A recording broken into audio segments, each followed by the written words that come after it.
This brings us to a very important discussion. What is vacuum?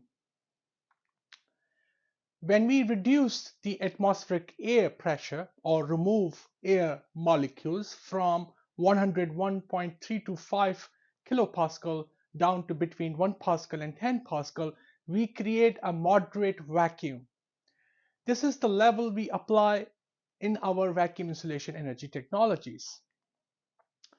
What does the vacuum do? Well, it reduces heat transfer, that is vacuum insulation, meaning it saves energy.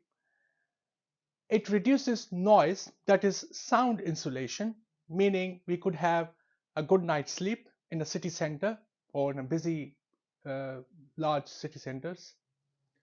And it limits fire propagation, that is fire resistance. That means it minimizes the damage caused by unusual fires that can occur on any building.